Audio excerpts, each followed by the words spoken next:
Nah, ini menarik pemirsa. Jadi setelah ambang batas capres resmi disapu MK, presidensial threshold akhirnya dirubah oleh MK. Kini sorotan tertuju pada parliamentary threshold yang juga berpotensi bisa saja dihapus agar tidak ada lagi suara rakyat yang terbuang percuma.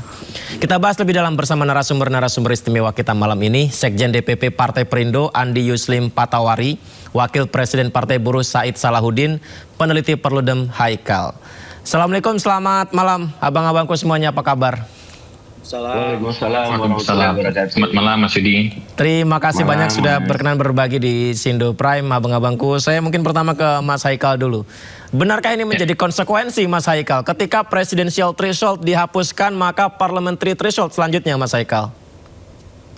Ya, sebelumnya saya perlu untuk sedikit mengkoreksi ya, apakah kemudian MK ada terlihat ingin membatalkan atau sebagainya. Sebenarnya kalau kita lihat kembali, sebenarnya MK melalui putusan 116 tahun 2023 itu sudah memerintahkan kepada pembentuk undang-undang untuk melakukan penghitungan ulang.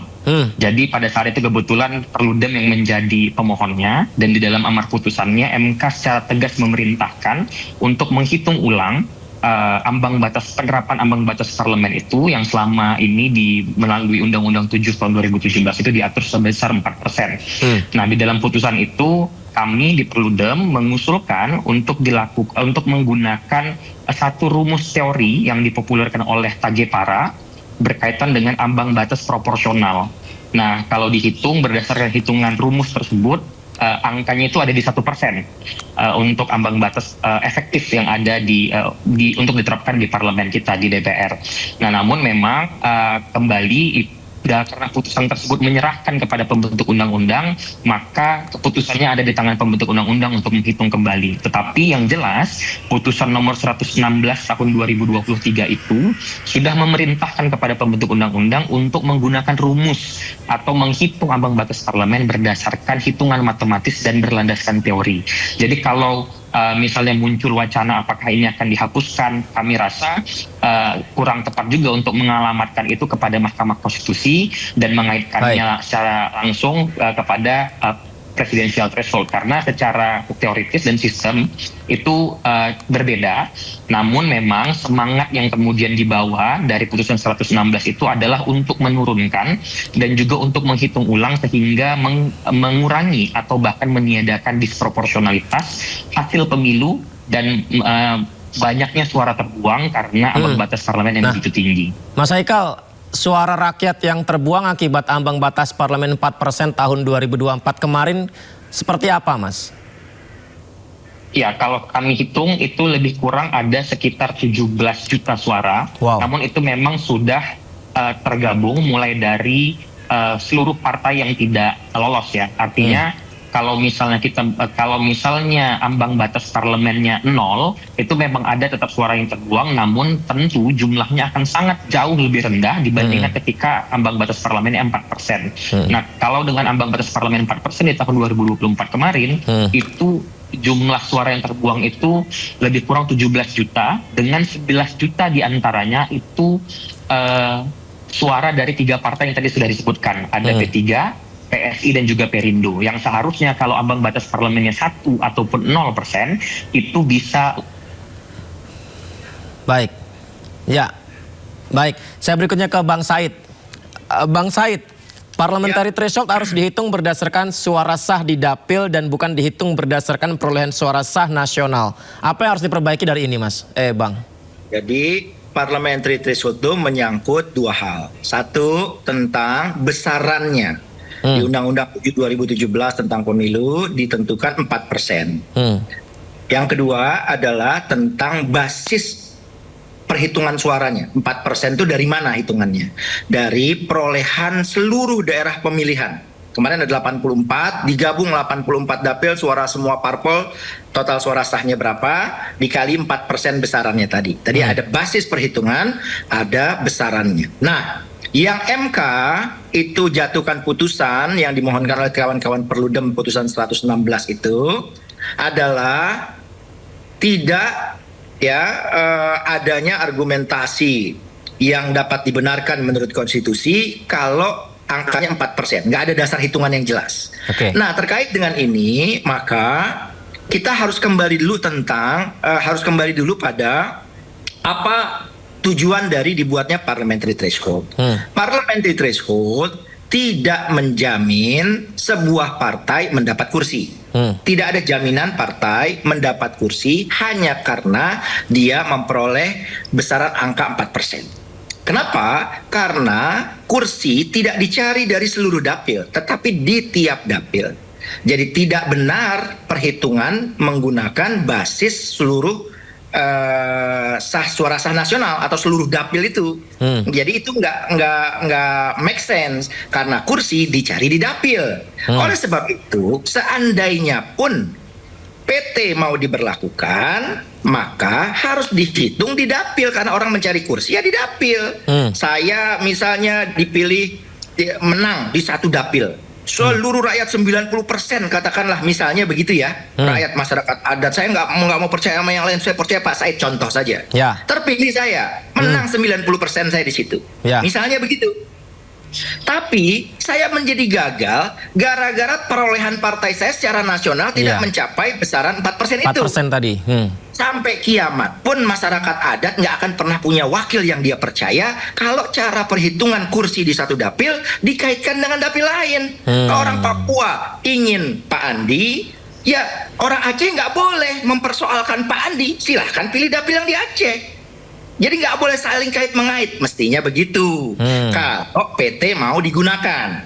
Sehingga yang paling relevan basis perhitungannya dapil. Kalau di dapil maka betul kata Bung Haikal tadi, P3 akan dapat 12 kursi, Perindo 1 kursi, PSI 3 kursi kan gitu. Nah itu betul, kalau begitu dia, kalau perhitungan di dapil dia dapat. Nah sekarang persoalannya adalah apakah kita mau hapus PT, kurangi angka PT yang 4%, atau basis perhitungan PT-nya diubah di dapil. Di dapil. Nah kami di GKSR ada Partai Buruh, Partai Perindo, dan 6 partai lain, totalnya 8, itu mempunyai 3 opsi. Opsi yang pertama sekali adalah harus dihapus, dan ini cocok dengan Bung Haikal, dengan teman-teman aktivis pemilu, semua menginginkan PT dihapus. Jadi bukan dikurangi dari 4% ya menjadi 0 atau tidak ada. Gitu loh. Nanti saya akan jelaskan tidak ada itu diganti dengan apa. Yang disebut Bung Haikal tadi itu perhitungan nanti perhitungan di fraksi. Tapi yang kedua, ada juga opsinya. Misalnya, kalaupun diberlakukan secara nasional, ya jangan lebih dari 1%, gitu loh. Ini opsi kedua. Opsi yang ketiga, ya dihitungnya di dapil. Itu lebih make sense, gitu loh. Nah, itu 3 opsi. Nah, hari ini GKSR yang terdiri 8 partai politik sudah menyampaikan sikapnya. Dalam konferensi pers tadi disampaikan bahwa kami memutuskan untuk mendorong agar pembentuk undang-undang menetapkan tidak lagi menggunakan parlemen threshold. Jadi tidak ada lagi ambang batas parlemen alias 0%. Berarti apa Bang Said? Berarti yang pertama opsinya dihapus jadi 0%, yang kedua jangan lebih dari 3%, yang ketiga suara dapil saja. Nah, 1% atau di dapil. Nah, kalau di dapil hitungannya berapa? Perhitungan GKSR itu 3,5%, tapi di dapil. Jadi basis suaranya dapil, bukan suara sah nasional. Oke. Gitu. Nah, tetapi yang pertama, kalau dia dihapus, muncul persoalan bagaimana tuh kalau misalnya kayak Perindo punya 1 kursi. Jadi nanti masuk DPR tuh, katakan Pak Andi yang terpilih misalnya ya, 1. Nah, 1 ini bagaimana sedangkan fraksinya jumlah komisi aja ada 13 sekarang. Bagaimana Pak Andi berbagi waktu 13 komisi dia harus ikut rapat tuh kan sulit. Nah, jadi penggantinya adalah kami mengikuti apa usulan dari teman-teman Perludem dan Koalisi Masyarakat Sipil, yaitu pemberlakuan fraksi threshold. Jadi syarat pembentukan fraksi sejumlah komisi. Kalau 13 berarti 13 kursi. Tadi Perindo cuma dapat 1, dia boleh gabung dengan partai lain sehingga mencapai minimal 13 kursi. Gitu. Oke. Bagaimana Bang Andi? Baik. Tentu yang pertama kami mengucapkan terima kasih kepada teman-teman aktivis demokrasi, khususnya Perludem yang telah melakukan kegiatan penuntutan ya kepada pemerintah, dan itu diakomodir Bung Said Salahuddin yang sangat saya hormati.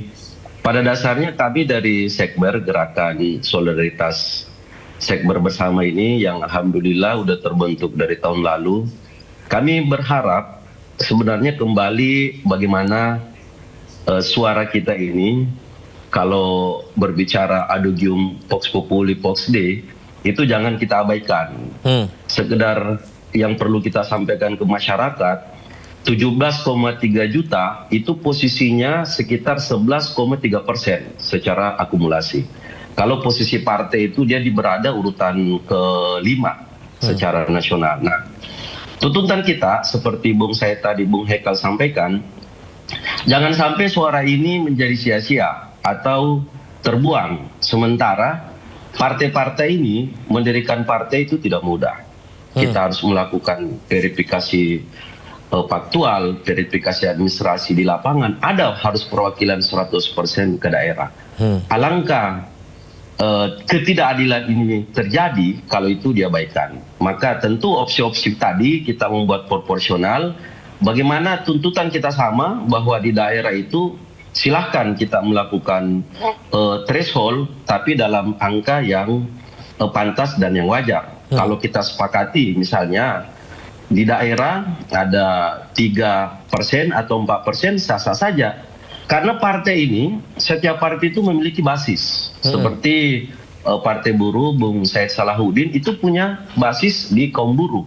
Bisa saja di daerah tertentu mereka punya konstituen, maka bisa ada yang mewakili setiap daerah.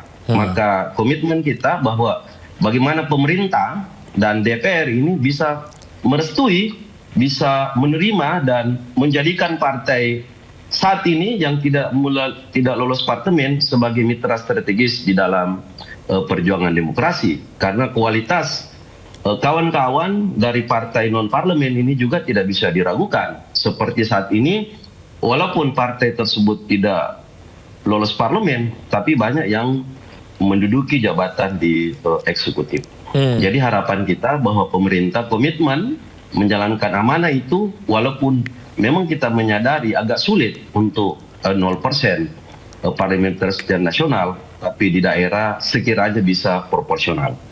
Mungkin itu tanggapan kami. Baik, saya ke Bang Said lagi. Bang Said, ada putusan nomor 116 PUU 21 2023 yang MK berharap agar pembentuk undang-undang dalam hal ini DPR ya, untuk segera mengubah norma ambang batas parlemen. Namun karena belum dilaksanakan oleh DPR dan pemerintah, atas alasan itulah permohonan belum dapat dinilai segera dilakukan oleh Mahkamah. Bagaimana ini, Bang? Iya kan harusnya ya itu kan DPR sebagai pemegang kekuasaan pembentuk undang-undang harus segera merespon putusan Mahkamah Konstitusi itu. Ya, cara meresponnya antara lain dengan proses pembahasannya itu melibatkan setiap stakeholder. Saya ingat saya teman-teman koalisi masyarakat sipil, Perludem dan kawan-kawan tuh sudah memasukkan naskah akademik, rancangan undang-undang. Sudah mendengar tokoh semacam Prof. Jimli, Prof. Mahfud gitu ya, Dr. Refli Harun dan sebagainya. Tapi jangan lupa putusan 116 itu juga menyatakan bahwa dalam proses ini, proses pembahasan revisi terutama kaitannya dengan parliamentary threshold, itu harus melibatkan partai politik non-parlemen yang direpresentasikan oleh GKSR. Ada 8 partai di situ, kan gitu. Nah, sampai hari ini GKSR-nya nggak kunjung diundang, dilibatkan dalam proses itu. Lah kalau dia nggak dilibatkan lalu misal ya, itu disahkan, itu cacat formil karena perintah MK, pembentuk undang-undang libatkan ini partai-partai non parlemen. Lalu partai-partai non parlemennya ini yang dari GKSR nggak dilibatkan, ya cacat formil itu. Bisa nggak sah dia, bisa digugat di MK, uji formil, menanglah itu. Tapi kami masih berbaik sangka. Oleh sebab itu, dalam waktu dekat kami di GKSR itu akan melakukan komunikasi dengan pimpinan DPR, dengan Kementerian Dalam Negeri juga, termasuk Kemenko Hukum dan IMIPAS itu, untuk mendiskusikan pokok-pokok pikiran usulan GKSR. Nah, dengan usulan-usulan kami itulah, maka nantinya DPR dan pemerintah juga dapat perspektif yang berbeda. Tidak dari teman, walaupun sebagian besar hampir 99% gitu saya kira, kami sama dengan masyarakat sipil. Cuma ada beberapa mungkin yang agak berbeda atau belum diusulkan. Sebagai contoh, agenda revisi sekarang adalah revisi Undang-Undang Pemilu. Pertanyaannya, apakah putusan Mahkamah Konstitusi yang wajib ditindaklanjuti untuk direvisi hanya Undang-Undang Pemilu? Tidak. Undang-Undang Pilkada, ya kan? Masih ada tuh. Nah, terus tentang Undang-Undang Pemilunya, itu bagaimana masa transisi anggota DPRD yang habis 2029? Masa otomatis begitu? Kan tentu ada syarat dan ketentuannya sampai 2031 atau 2032 kan perpanjangan di masa transisi dengan adanya putusan MK yang memisahkan pemilu nasional dan pemilu daerah. Lalu bagaimana kepala daerah syarat pencalonannya? Calon kepala daerah diusulkan oleh partai berdasarkan hasil suara di pemilu. Lah, suaranya itu berbarengan DPRD dengan pilkada. Terus pakai syarat apa? Nah, contoh gitu, itu kan harus dibahas juga. Termasuk ini banyak sekali problem-problem pemilu kita akibat dari kurangnya pendidikan politik. Pendidikan politik diwajibkan kepada semua partai politik, tetapi bantuan terhadap pelaksanaan pendidikan politik hanya diberikan kepada partai yang punya kursi. Kewajibannya untuk semua partai, tetapi bantuannya hanya diberikan kepada partai yang punya kursi. Sedangkan bantuan itu dinilai dari suara. Mestinya semua partai sepanjang dapat suara, dia juga diberikan bantuan agar dia bisa melaksanakan kewajiban sebagaimana perintah Undang-Undang Parpol. Itu juga belum ada. Lalu kalau kita bicara fraksi threshold ya, ambang batas efektif lah kalau istilah Perludem itu kan harus diubah ketentuan tentang fraksi, pembentukan fraksi di Undang-Undang MD3. Itu pembentukan fraksi ya ditentukan ya berdasarkan partai yang lolos parliamentary threshold. Ketika parliamentary thresholdnya kita minta dihapus, maka syarat pembentukan fraksi harus diubah. Oleh sebab itulah hari ini konferensi pers kita meminta agar perubahan undang-undangnya itu komprehensif terkait dengan 4 undang-undang partai. 1 undang-undang pemilu. Ada 24 isu krusial yang sudah disusun oleh Badan Keahlian DPR. Bersama juga diusulkan oleh Perludem dan sebagainya. Yang kedua, Undang-Undang Pilkada. Yang ketiga, Undang-Undang Partai Politik. Yang keempat, Undang-Undang MD3. Jadi harus komprehensif. Jadi dari jauh-jauh hari kita sudah punya kepastian hukum. Pemilu itu mau dimainkan dengan aturan yang bagaimana, semua tahu dari awal. Gitu. Jangan sampai ketika disepakati yang satu, yang lainnya tidak dibahas tapi malah menjadi rancu. Itu jadi problem. Baik. Jadi problem. Jadi 24 isu krusial ya yang saya dapatkan dokumennya dari badan yang diterbitkan Badan Keahlian DPR itu nggak ada pengaturan tentang bagaimana pengisian jabatan anggota DPRD pada masa transisi 2029 kan dia habis. 2029 sampai 2031 atau 2032 karena perintah MK 2 tahun atau 2 tahun setengah setelah pemilu nasional. 2032 ini ada 2 tahun 2 tahun setengah. Ini cara pengisiannya bagaimana? Kayak kepala daerah, nggak ujuk-ujuk udah diangkat PJ, enak aja. Kalau begitu pemerintah semua yang ngatur. Biasanya begitu. Kepala daerah tetap diperpanjang, tapi syaratnya dia harus sign ulang persetujuan dari partai. Supaya yang 5 tahun kemarin sama partai nggak mau melaksanakan, kan kita dukung nih, Perindo mendukung Pak Yudi sebagai kepala daerah terpilih. 5 tahun menjabat program Perindo nggak diadopsi. Begitu sekarang mau diperpanjang, kata Perindo, entar dulu. Kamu 5 tahun nggak komit sama saya. Saya punya program memperjuangkan ini yang namanya gerobak apa itu kan terkenal Perindo tuh. UMKM. Kamu nggak bikin, kamu nggak bantu program. Ngapain saya dukung kamu lagi? Maka dia yang kayak gitu boleh diganti PJ. Siapa yang nggak dapat persetujuan ulang dari partai nggak boleh. Itu diatur di dalam agenda revisi ini, nggak ada itu. Nah itu yang kita dorong. Baik, Bang Andi, sebelum saya ke Mas Haikal lagi, Bang Andi, apakah ambang batas parlemen ini mengarah pada persoalan mendasar dalam demokrasi kita soal keterwakilan suara rakyat, Bang Andi?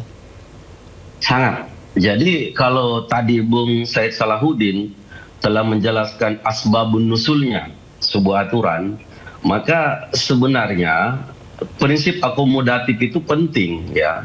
Karena parlemen itu hadir, harus ada pendidikan politik. Memang sangat disayangkan kami, Bung Said dari Partai Biru punya suara, tapi kami tidak berikan kompensasi dalam pendidikan politik ke depannya. Nah, menurut kami bahwa apa yang menjadi konsideran, yang menjadi aturan, prinsipnya itu harus dijalankan. Kenapa? Karena kualitas parlemen ini akan teruji lewat pertarungan politik. Maka sejatinya kami diberi kesempatan untuk bertarung dengan mengatur, merubah undang-undang yang proporsional tadi. Bahwa kami diberi kesempatan karena kami juga punya suara dan kami adalah perwakilan rakyat yang sejatinya itu harus ada nilai di dalam perjuangan tersebut. Mas Haikal, bagaimana melihat hal ini Mas, yang ternyata memang harus banyak yang diperbaiki dan harus banyak yang diputuskan oleh MK untuk mengakomodir partai serta juga jangan sampai suara rakyat ini terbuang sia-sia, Mas Haikal? Iya, itulah kenapa kemudian Mas Yudi, kami sejak awal ya, sejak terhitung mungkin sejak awal tahun 2025, ketika Undang-Undang Pemilu dan Undang-Undang Pilkada itu sudah ditetapkan menjadi salah satu undang-undang prioritas yang akan dibahas di DPR, kami sudah terus-menerus menyampaikan bahwa kedua undang-undang ini harus dibahas secara bersamaan, dibahas sesegera mungkin dan dibahas secara komprehensif. Karena kita menyadari bahwa ada banyak sekali poin-poin evaluasi yang harus ditelitikan, yang harus dicari jalan keluarnya dari pemilu tahun 2019 dan pemilu tahun 2024. Belum lagi ketika kita berbicara terkait dengan banyaknya putusan MK. Sore tadi MK baru lagi memutuskan satu putusan yang kemudian mengatur berkaitan dengan keterwakilan perempuan, bahwa setiap partai wajib memenuhi ketentuan itu, apabila tidak harus didiskualifikasi atau digugurkan di daerah dapil yang tidak terpenuhi. Nah, ini kan tentu menunjukkan bahwa betapa krusialnya pembahasan rancangan undang-undang ini untuk segera dibahas dan dirembukkan bersama-sama. Saya sepakat tadi yang disampaikan oleh Pak Said bahwa stakeholder dari undang-undang pemilu dan undang-undang pilkada ini, termasuk di dalamnya mungkin juga undang-undang partai politik dan undang-undang MP3, ini tidak hanya partai di parlemen saja. Ada banyak sekali stakeholder yang harus didengar pendapatnya, baik itu dari partai non-parlemen, lalu kemudian masyarakat sipil, akademisi, termasuk juga masyarakat. Oleh karena itu, mengapa kami akhirnya melakukan ikhtiar untuk membantu proses ini agar lebih cepat dengan menyusun naskah akademik dan juga rancangan undang-undang versi masyarakat sipil sebagai suatu bahan diskusi. Namun memang perlu sangat disayangkan ketika akhir tahun lalu kami sudah menyerahkan itu ya kepada salah satunya kepada Menko Hukum, HAM dan juga IMIPAS. Sampai saat ini dari DPR sendiri kita mengetahui bahwa belum menjadikan pembahasan rancangan undang-undang pemilu ini sebagai satu prioritas untuk dibahas. Bahkan di dalam masa sidang terakhir atau masa sidang kelima periode sidang 2025 tahun 2026 ini. Oleh karena itu kami memang kembali lagi terus ya mendorong dan juga mengajak kepada seluruh lapisan masyarakat, kepada seluruh stakeholder untuk terus mengawal hal ini secara bersama-sama. Karena bukan apa, kita sudah punya presiden di tahun 2017 bagaimana kemudian undang-undang itu hanya terpaut kalau saya tidak salah kurang lebih 2-3 bulan sebelum tahapan pertama pemilu dilaksanakan. Kita bisa bayangkan bahwa ketika poin-poin evaluasi itu tidak dibahas secara sungguh-sungguh, akan terjadi pengulangan masalah, akan terjadi pengulangan problem yang terjadi di pemilu 2029 nanti, dan itu tidak kita inginkan. Oleh karena itu kami terus-menerus menyampaikan bahwa pembahasan ini harus segera dilakukan, karena sampai saat ini masih dalam proses tahapan perencanaan, bahkan tahapan penyusunan pun rasanya masih belum ada, karena naskah akademik ataupun naskah RUU-nya belum kita lihat sampai dengan sekarang, sehingga yang kita lakukan ya selalu seperti ini, kita mendiskusikan sesuatu yang kita sampai saat ini juga tidak tahu. Aturan yang didiskusikan juga belum jelas gitu. Bagaimana Bang Said? Silakan Bang. Itu yang disampaikan Mas. Pertama ya, kita itu harus berterima kasih loh teman-teman Perludem ya, dan juga masyarakat sipil yang lain ya, ada belasan organisasi, Netgrid, ICW dan sebagainya gitu. Saya juga bagian dari koalisi masyarakat sipil sebelum saya berpartai. Itu kan luar biasa, mereka maju di MK untuk mendapatkan keadilan ya kan. Lalu kemudian MK memutuskan, terus mereka menyusun rancangan undang-undangnya lebih siap Perludem CS, koalisi masyarakat sipil, daripada DPR. Jadi kekuasaan pembentuk undang-undangnya itu DPR yang punya kekuasaan, nggak bikin-bikin, setidaknya kita belum pernah tahu. Ini koalisi masyarakat sipil, masyarakat yang nggak dibayar sama negara. Yang lebih dia siap yang bikin- sipil gitu Bang ya. Iya, dia bikin RUU, dia bikin naskah akademik. Nah, menariknya di sini. Baik. Ada satu dokumen yang beredar bertanggal 14 April itu tentang laporan kemajuan dari Badan Keahlian DPR yang di dalamnya memuat 24 isu krusial. Dokumen ini tidak dipublikasikan secara terbuka transparan oleh DPR. Tapi dari dokumen yang kami baca itu, menariknya adalah dia pilih-pilih yang Perludem udah kasih terhadap isu tertentu, misalnya 3 alternatif, alternatif 1, alternatif 2, alternatif 3-nya yang Perludem. Untuk satu isu misalnya.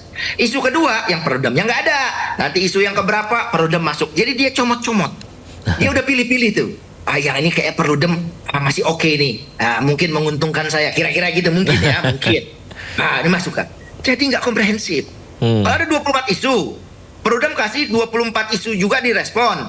Ya 24 isu ada dong usulan Perludemnya. Ini enggak. Ada yang dari organisasi lain ya, saya nggak usah sebut namanya, yang disebut juga gitu. Tapi itu dia pilih-pilih pada norma pengaturan tentang ini usul Perludem masuk jadi salah satu alternatif. Pada soal isu yang lain tidak. Nah ini yang membuat kita bertanya-tanya. Ini Badan Keahlian DPR yang rencananya ingin membawa dokumen ini kepada setiap fraksi untuk dibahas. Itu dasar menyusunnya apa? Baik. Masuk mengundang para akademisi, ada Prof. Jimli, ada Prof. Mahfud dan seterusnya itu pendapatnya nggak mau dimuat. Terus ngapain ngundang-undang orang dimintai pandangan di DPR, tapi pandangan dan pendapatnya nggak dimasukkan? Berarti itu tidak melaksanakan perintah MK untuk partisipasi secara bermakna. Meaningful participation. Kalau meaningful participation bukan sekedar orang diundang, didengarkan, tapi apa yang dia sampaikan, apa yang diberikan usulannya, jika pun harus ditolak, disertai dengan alasan kenapa dia tidak setuju dengan pendapat para ahli, partai, akademisi, LSM dan seterusnya. Baik Bang Said, menarik sekali itu. Nanti next time akan lebih baik kalau kita bahas dari pihak DPR juga kita undang ya Bang Said, Bang Andi, Mantap. Mas Haikal ya. Setuju. Terima Udah kasih dengar banyak itu. ya, abang-abang Tapi tuh Bang ya. Andi jangan dilupakan itu, Bang Andi Siap. harus ikut terus. Ya, nanti kita undang Siap, lagi Bang Bang Andi, Said. Bang Said, Mas Haikal. Terima kasih banyak ya. Terima kasih. Bang Said, Selamat malam. Bang Said, Bang Andi. Makasih. Bang Didi, makasih. Ya, bicara soal parliamentary threshold, menarik pemirsa. Ya, berikutnya informasi mengenai aksi seorang pembawa acara atau MC pria dalam acara Kalteng Expo memicu kritik tajam dari masyarakat. Informasinya kami hadirkan saja di Sindo Prime.